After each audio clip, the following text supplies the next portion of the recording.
So you've decided to build your own home workspace, but where do you begin? Well, earlier this year, after hours and hours of research and watching tutorials and studying online and consuming content and anything you can imagine, hours and hours of my own time studying the very basics, even down to the DIY, I then created my own home setup, which you can see in today's video. But where did I begin and how can you begin? Well, I'm going to show you what worked for me, and what I did and what I discovered was there was 10 steps that I took that really built the foundation for me building my own home studio. And once I discovered those 10 steps, I implemented them in an easy framework, and that's how I created my home office I have here today. Now, you might be listening to this or watching this video and thinking, well, surely it's not that hard to just build an office. You just buy a desk, you buy a computer, you buy a monitor, and you just set it up.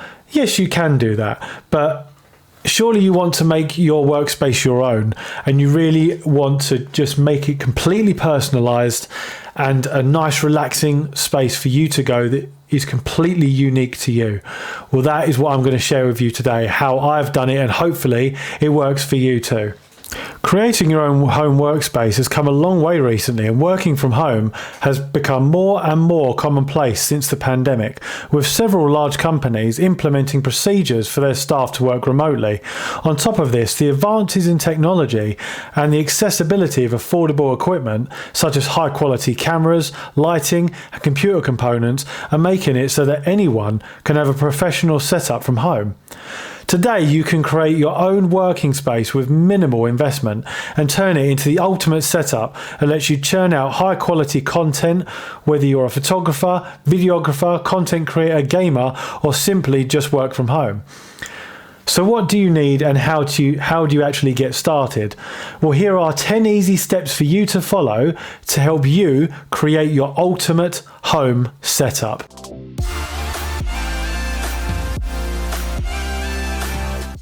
Now, this one might come as a surprise to a few of you, because you might think, well, why is having a right mindset a good component for just building a computer setup at home? But let me tell you why. If your heart's not really in it from the beginning, then you won't really want to do the best with it. And let me tell you, when I built mine, there was a lot of obstacles that I come across, and there was a lot of, let's say, mild obscenities that were thrown around in the quiet comfort of this room. You need to think about what inspires you and what you want this workspace to represent, and what is going to make it unique for you. Once you decide on the space that you want to create, then you need to start planning. Because if you don't plan, then that's where things fall apart. And this is where I had a few problems, because I didn't necessarily plan properly. But you know what? It's all lessons. I've learned from it, and I'm happy that I've made those mistakes, because now I will never make them again. This brings me on to my next point.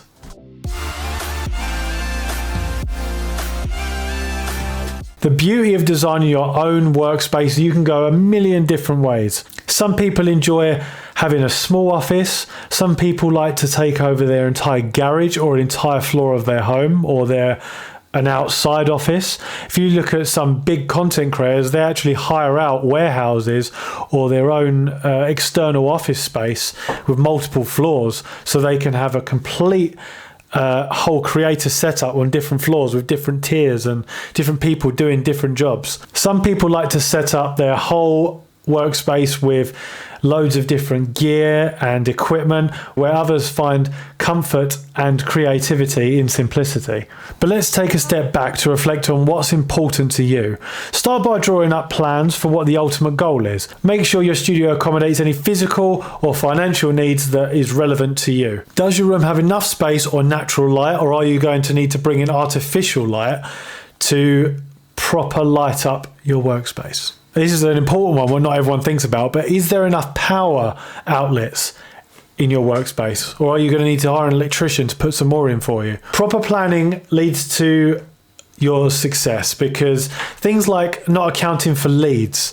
It might sound like a simple one, but if you've got a triple monitor setup like I have, then I made the mistake initially of running all 3 cables through one hole in the wall, and then monitor that was furthest to the left wouldn't stretch far enough, and the extension cable wouldn't quite fit, and it was a bit awkward. Whereas if I would have planned properly, I would have realized that I could have made that monitor's lead go around the other side. So these are all things that you can learn. You have to make mistakes in life to learn from them. No one ever got successful by achieving everything from the beginning. You have to make some mistakes, and then you learn, and then you always get better. You're always improving. So, but if you plan properly, then you will make minimal mistakes, and it will ultimately lead to less stress, less obstacles, less challenges, and it will just go faster for you, and you'll be more efficient.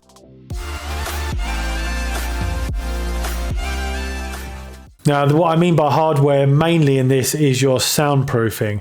Now, if you're a content creator or a videographer, or even you're making music, then you need to have proper soundproofing in your studio. This is something that everyone overlooks, and audio, soundproofing and lighting are the biggest three things that you need if you are a content creator or making music or anything like that. This can be very simple. All you need to do is get a carpet and put it on the floor. A big carpet. That's fairly simple, isn't it? Just to buy a big carpet and put it on the floor in your recording area where you're going to be recording, or get some acoustic sound panels, canvas prints, anything like that. Put them up on the wall in periodic places throughout your workspace, and that will absorb the sound and stop it bouncing off the walls and coming back to you and creating that echo.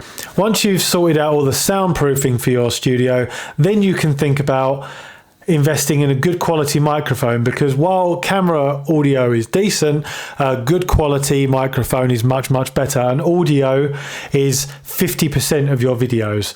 If someone's listening to your videos and you've got terrible audio but brilliant camera quality and video quality, then it's going to kind of offset it for them. So you need to have a good quality microphone and a good quality camera.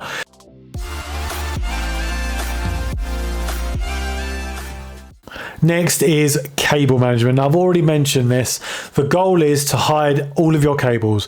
You want to make this setup as clean as possible and lovely to look at. And when someone comes in to view it, they think, where on earth are all your cables? Where are they? And that is the ultimate goal. Now, this might sound silly, but trust me, you want to have all the cables hidden and manage them as best you can, because it makes for that nice clean setup and it just looks much more aesthetically pleasing.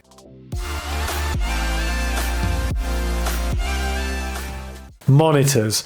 Now, this is something you're going to be staring at all day or all the time you're in your home setup. So you need to invest in a good quality monitor. Now, the type of monitor depends on the type of workflow that you're going to be producing. If you're a gamer, then you might want a widescreen monitor. I'm doing this because I've got my monitor in front of me, but you might want a widescreen monitor with a very high refresh rate, so that'll help with your fast response times when it comes to gaming. If you're a photographer or videographer, then you might want a monitor like an OLED monitor, which is going to have those much more dynamic range and depth of color, which is going to help with color grading and making it look more accurate. If you're just working from home, then you might want to consider a standard IPS monitor, because they look really good and they have great response time. Before you go and just buy a monitor and chuck it in your cart and buy one, you need to weigh up all the pros and cons of what you're looking for and do your research. Look online, look on blogs, look on videos, and do your research and find out what the best monitor is for you, for what your budget is, and for what you're going to be using it for.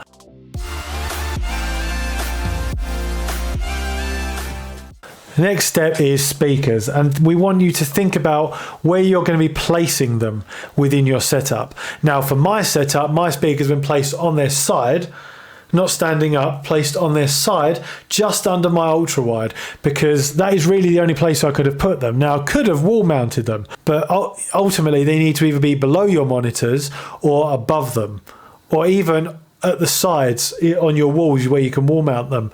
But ultimately they need them to be away from your monitors, not hidden behind them. That's the main thing to take away from here with your speakers. And don't forget about the soundproofing, because if you're properly soundproofed, then the noise and sound won't reverberate so much, and you'll just have that sound coming towards you and not bouncing around the room.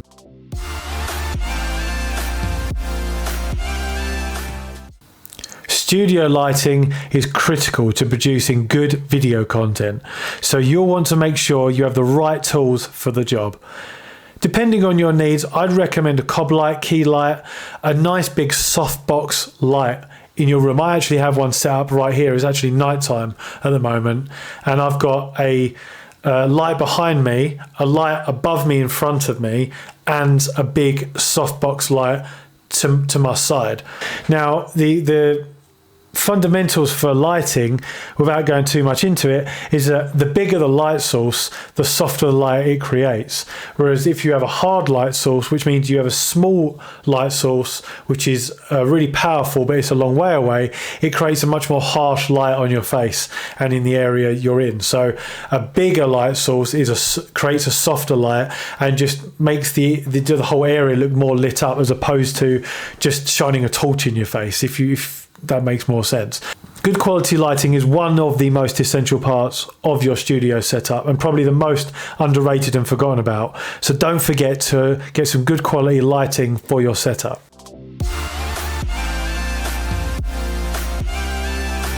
Building your PC. Now, ultimately you have two options here. You can either buy a pre-build, or you can buy all the components online and build it yourself. Now, the latter is much more satisfying, but obviously much more frustrating, because if something goes wrong, you've then got to take all the components apart and then figure out what the one thing was that went wrong and put it all back together again, which is incredibly annoying. And then it might not work even then, so it's even worse. But ultimately, it is going to be the much more satisfying process to go in. But you will have two choices on what to do with this.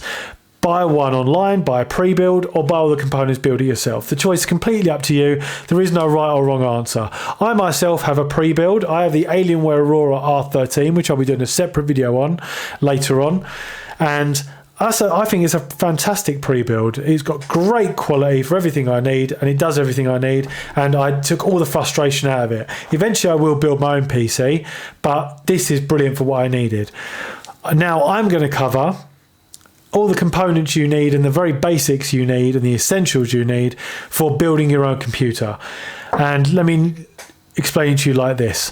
I want you to imagine that a computer is like building a person, and the body of that person is a motherboard. That is where everything will go and all the components will go, and that is the body of your setup. Then you have the brain, which is the CPU, or the central processing unit, and that is the power behind your computer. Then you have RAM sticks, which is random access memory. That is the memory for your brain. Then the nervous system, which is your liquid cooler and the fans, which helps keep your computer going and not overheating. Then the thing that everyone wants in a computer, the muscle, the GPU, the graphics card, and probably the most expensive part of a computer. Then you have the heart, which is the power supply and keeps the computer running. And then the skin, which is the computer case, which you put everything in. Those are the basic components. And like with everything else, you can research all the components online, and you can find out what the best parts are for your setup and for your needs, and all the ones that are compatible. Make sure they are compatible. For example, you don't want to be buying a DDR4 motherboard and then DDR5 RAM, because it won't be compatible. You need to make sure everything is compatible and then build it. Once you have all these components, you can find several how-to guides online that will walk you through the building process of your computer. Just make sure you do all your research, like I've already said, and you also need to make sure you have adequate specs for what you're going to need your computer space for. So make sure that's covered as well.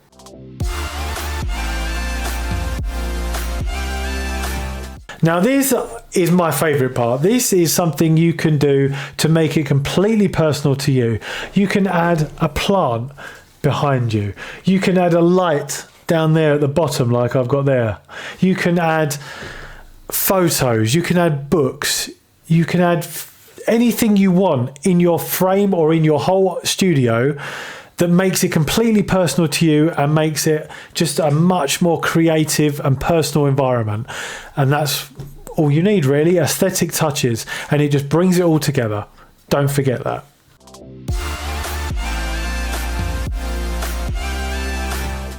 And the last step is just enjoy your perfect new setup which you have built. You have built this from the ground up using this framework and these steps.